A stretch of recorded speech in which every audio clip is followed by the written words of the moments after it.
Mesdames et messieurs, bienvenue dans cette nouvelle édition de journal sur notre chaîne d'information préférée.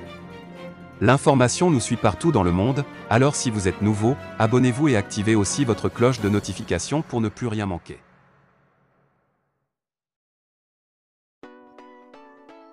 Mali-Russie, Sadio Camara et Alou Boï Diarra en mission secrète à Moscou. Selon les informations de Jeune Afrique, le ministre malien de la Défense et le chef d'état-major de l'armée de l'air se sont envolés pour la Russie en pleine guerre avec l'Ukraine. Le colonel Sadio Camara et le général Alou Boï Diarra ont discrètement décollé de Bamako le 6 mars à destination de Moscou. Le ministre malien de la Défense et le chef d'état-major de l'armée de l'air ont quitté la capitale à bord d'un vol Turkish Airlines Istanbul. Ils étaient tous deux encore en Russie ce 8 mars.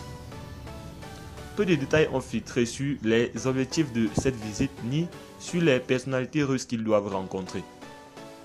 Les deux officiers sont toutefois les artisans de l'accord conclu entre les autorités de transition maliennes et la nébuleuse, autant pour moi, russe Wagner de l'oligarque Evgeny Prigojine, qui a commencé à déployer ses mercenaires au Mali depuis fin décembre.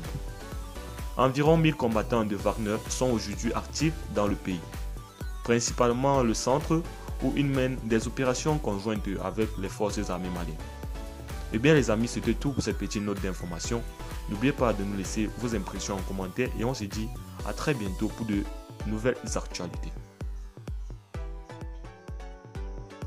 Les forces armées maliennes ont annoncé lundi dans un communiqué avoir perdu 2 militaires et neutralisé 9 présumés terroristes dans une attaque repoussée à Tahaka dans la région de Gao dans le nord du pays.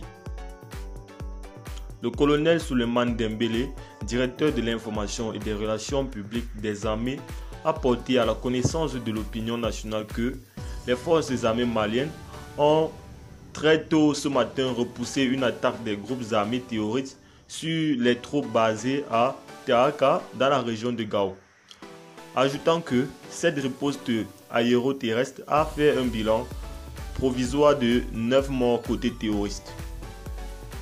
Il a en outre précisé que 2 éléments des forces armées maliennes ont trouvé la mort et 2 autres blessés, soulignant que les femmes poursuivent la fouille dans tout le secteur et continuent de chercher la provenance de ces terroristes dans la zone.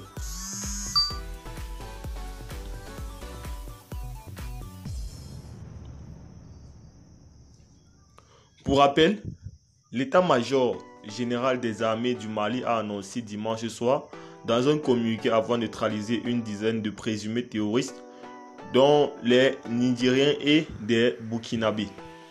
Pas de frappes aériennes dans la zone de Mondoro dans le nord du pays. Et bien les amis, c'était tout pour cette petite note d'information. N'oubliez pas de nous laisser vos impressions en commentaire et on se dit à très bientôt pour de nouvelles actualités.